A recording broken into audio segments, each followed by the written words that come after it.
Olá, como vão vocês? Estamos aqui para mais uma aula de história, dando continuidade aí nesses acontecimentos de início do século XX que nós começamos na aula passada, certo? Nossa última aula falou sobre a Primeira Guerra Mundial e alguns desdobramentos que o processo da Primeira Guerra teve. Hoje a gente vai dar uma retrocedida um pouquinho porque a gente precisa falar sobre um personagem muito importante, um componente muito importante, melhor dizendo, da Primeira Guerra Mundial, que foi a Rússia. Então nosso tema para hoje é Revolução Russa. Vocês devem lembrar que quando a gente estava falando ali já dos momentos finais ali, né, tipo, último período, última etapa ali da Primeira Guerra Mundial, eu falei para vocês que a Rússia, ela foi forçada a sair da Primeira Guerra Mundial, porque ela estava passando por um processo de crise, de mudança social interna. E é sobre isso que a gente vai falar hoje. Então vamos lá, começando a falar sobre a Revolução Russa. Antes de a gente entrar em Primeira Guerra Mundial, eu tinha falado para vocês um pouco sobre Belle Époque, sobre como todo o processo de industrialização tinha mudado, né, de uma forma muito profunda as relações sociais em quase toda a Europa, e a Rússia ela recebeu isso de uma forma muito tardia, né? A Rússia ela não entrou nesse processo de industrialização tão forte como a maioria das outras regiões da Europa. A pouca industrialização que tinha na Rússia era muito dependente do dinheiro da França, e isso causou na Rússia, né, isso fez com que a Rússia ficasse com uma situação de pobreza, de miséria, de extinção entre as classes sociais muito maior do que nas outras regiões. Mesmo as regiões que estavam passando pelo processo de industrialização, de revolução industrial, aliás, e tinham esse processo de industrialização mais desenvolvido, os operários, que é uma classe social muito importante dentro desse processo, eles não tinham muito espaço. Imagine dentro da Rússia como isso se tornava difícil, né, para essa classe, que era muito pequena mesmo assim.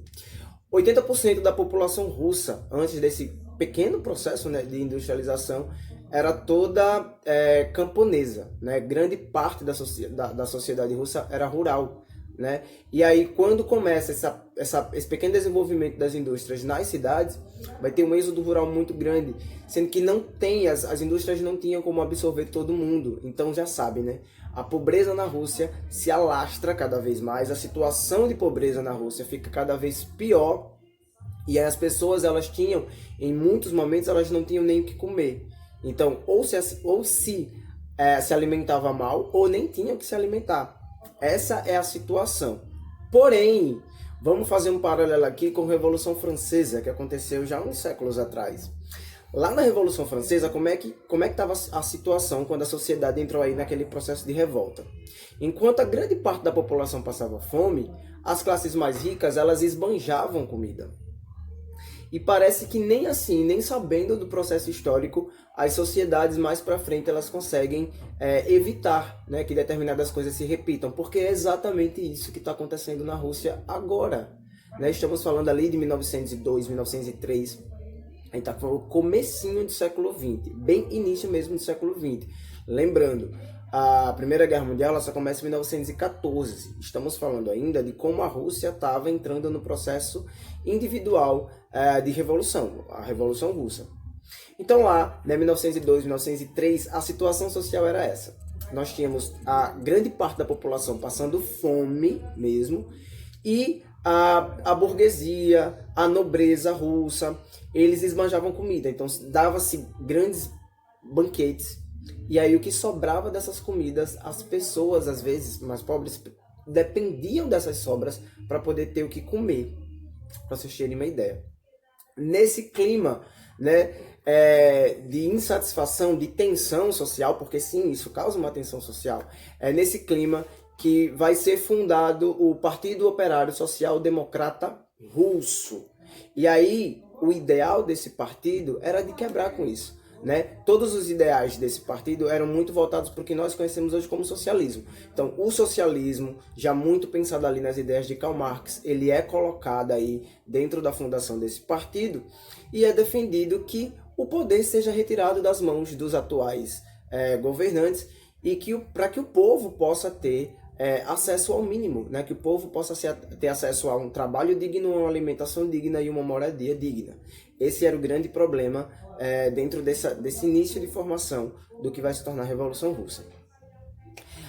Por divergências dentro do próprio partido, um pouco mais para frente, o partido ele vai se dividir em 2 grupos, e isso é muito importante, entendam agora essa divisão. Existiam os bolcheviques e os mencheviques.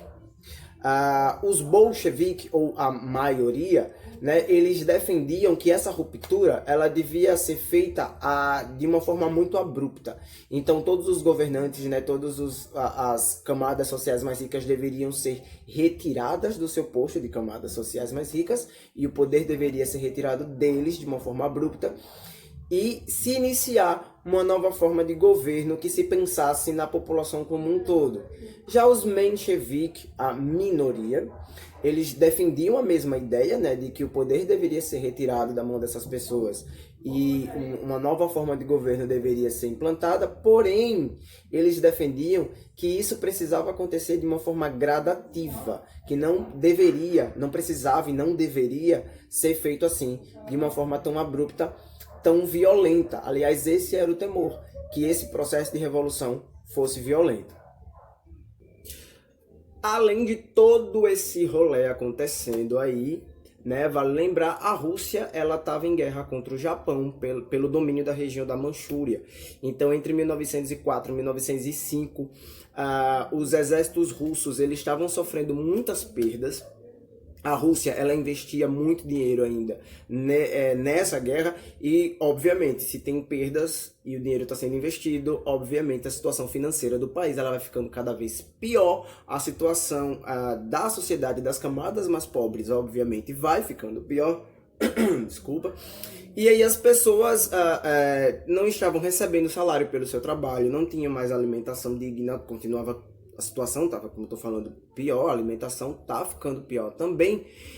Chegamos ao ponto em que trabalhadores, eles organizam uma manifestação pacífica, prestem atenção na expressão, manifestação pacífica, para exigir receber os seus salários. Essa era a causa da manifestação. Então eles ocuparam as ruas, principalmente ali a praça em frente ao Palácio do Czar, para exigir receber os seus salários.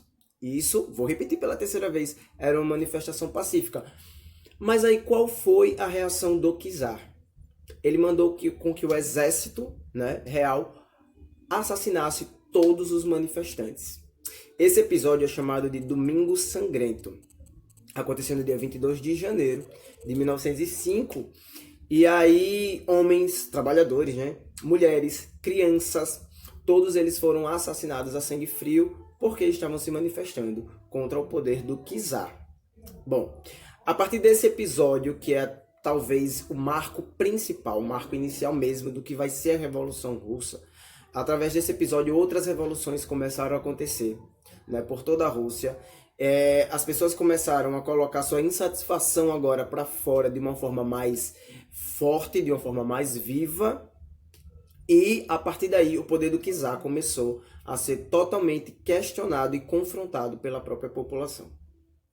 Então o Czar enfrentou aí vários levantes populares e ele começou a ver que ia ser impossível continuar administrando, governando, né, a Rússia da forma que estava. Então ele começou a abrandar o sistema do governo, ele inventou aí novos mecanismos. Um deles foi a Duma, né, que era um tipo de parlamento para ajudar aí na organização, na administração, na forma de compartilhar, né, o poder, na verdade, mais o dinheiro, tentar diminuir aí as tensões sociais causadas por causa da pobreza. Isso vai se alastrar, isso vai demorar por muito tempo, isso vai se arrastar, na verdade, né, por um bom tempo, até que sabemos que em 1914 começa todo aquele processo, né, que é a Primeira Guerra Mundial, e que a gente já viu como foi que a Rússia acabou entrando. Então agora estamos entendendo aqui a situação que a Rússia já vinha passando até o momento em que a Rússia entra na Primeira Guerra Mundial. O que nós sabemos, aliás, e que nós vamos continuar a falar aqui sobre Rússia na Primeira Guerra Mundial, é que a Rússia continuava ficando cada vez mais pobre, porque todo o dinheiro estava sendo investido para manter suas tropas na Primeira Guerra Mundial. E aí, em 1917, no inverno de 1917, a Rússia ela é assolada pela fome. Né? Uma onda de fome toma conta da Rússia e, a partir daí, o desespero social, ele mais do que duplica, né? Porque as pessoas, mesmo as que ainda se continham, que ainda tinham medo de agir contra o czar, ou as que tinham se acalmado depois das novas formas do governo se retratar, né, com as pessoas, elas começaram a invadir lojas, elas começaram a saquear, porque elas não tinham o que comer. Então, nem no campo eles não estavam produzindo mais. Então, eles começaram a fazer isso, né? Houve, então, um descontrole total na Rússia, inclusive chegando ao ponto de Nicolau II, que era o czar da época, ele não conseguir sustentar mais, né? É quando ele é deposto, ele é expulso, né? Ele é retirado do trono, ele é levado ele e sua família são levados como prisioneiros para a Sibéria. Lá na Sibéria eles são obrigados a trabalhar no campo, eles chegam a trabalhar no campo, até que chegue o momento em que eles mesmos a família inteira foi executada, né? E aí esse governo czarista ele é substituído por um governo provisório, né? E quem vai assumir o poder durante um tempo inicial, né, esse governo provisório, é o príncipe George Lvov. Eu não sei se a pronúncia correta é essa, mas aí vai aparecer para vocês aqui a escrita. Mesmo durante o governo provisório, a situação social, as tensões sociais, elas não melhoraram. O nível de tensão mesmo, né? Tento buscar outra palavra, mas o que eu não consigo pensar agora, não diminuiu, né? O clima de insatisfação da população continuou muito grande. Tanto é que começa uma reforma agrária, né? Que quando esse governo provisório começa a pensar no que seria uma reforma agrária, a população já começa a fazer a reforma agrária acontecer na prática. Eles começam a tomar as terras, né, que foram desapropriadas, eles começam a invadir, a relotear estas terras e a reocupar estas terras agora, né, que eram ocupadas antes pela nobreza e pelos burgueses, agora sendo ocupado pelo povo mesmo, pelas pessoas mais pobres. Há uma tentativa de golpe militar, né, aproveitando aí todo esse processo de instabilidade, é uma tentativa de golpe militar, e o governo provisório ele não estava preparado para segurar esse golpe militar. Então, quem foi que segurou? As tropas do partido bolchevique. Lembra que a gente falou da divisão dos partidos lá atrás? Então, as tropas do partido bolchevique em Petrogrado é que vai segurar, né, essa revolta militar, e com isso eles ganham muito mais apoio da população, eles ganham uma importância social muito maior do que o próprio governo, né? Então isso vai fazer com que os bolcheviques se fortaleçam, e a partir daí começa um processo que a gente vai chamar de insurreição bolchevique. Então o que é que nós podemos dizer que foi o processo de insurreição bolchevique? Lenin e Trotsky, que eram os principais líderes bolcheviques, eles articularam essa insurreição, que vai ter início no dia 24 de outubro. Conta com as tropas dos trabalhadores armados, além das unidades militares que já guarneciam Petrogrado, né? Que foram inclusive essas bases militares que impediram que houvesse aí o golpe militar. Quando, enfim, né, dá certo, né, a insurreição bolchevique dá certo, eles tomam o poder, os bolcheviques, o partido dos bolcheviques, eles tomam o governo para eles. O partido ele é rebatizado, deixa de ser partido bolchevique e passa a ser partido comunista, e algumas medidas são tomadas, como, por exemplo, os bens da igreja eles são confiscados e o ensino religioso nas escolas ele é abolido.